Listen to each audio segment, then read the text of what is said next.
สบายดีตัวนี้จะเป็นวัดสินไซนะวัดสินไซอยู่เมืองเฟืองนะเมืองเฟืองแขวงเวียงจันทน์นะได้มีโอกาสได้มาเที่ยวนะมาเที่ยวมาเบิงวัดสินไซนะอยู่เมืองเฟืองนะเพื่อนกำลังก่อสร้างเนาะตัวนี้จะเป็นทางเข้าเนาะทางเข้าวัดสินไซเนาะเพิ่นสิมีการขายเครื่องขายของกินเนาะ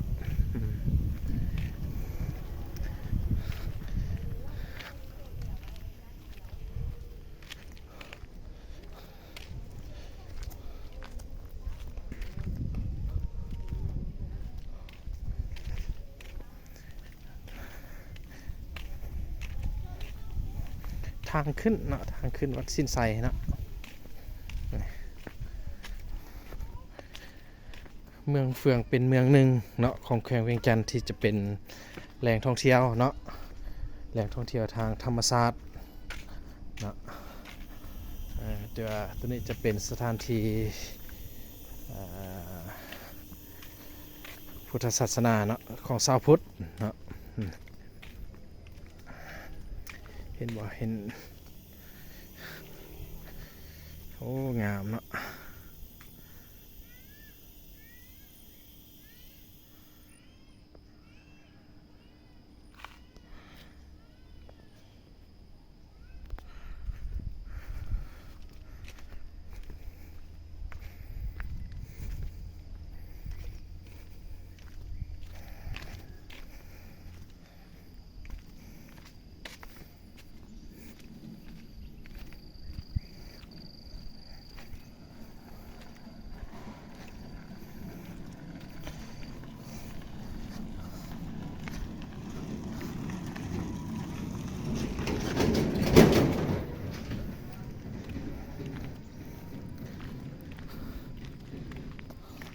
ส่วนระยะทางออกจากเมืองหินเทิบเนาะเข้านี่ก็ประมาณชั่วโมงหนึ่งเนาะหรือว่าชั่วโมงกว่า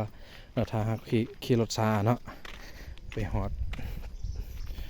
วัดสินไซเนาะจะเป็น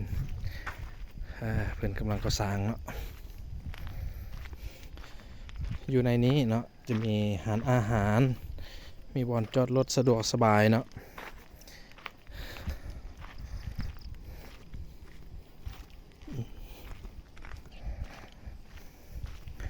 เพื่อนกำลังก่อสร้างเนาะ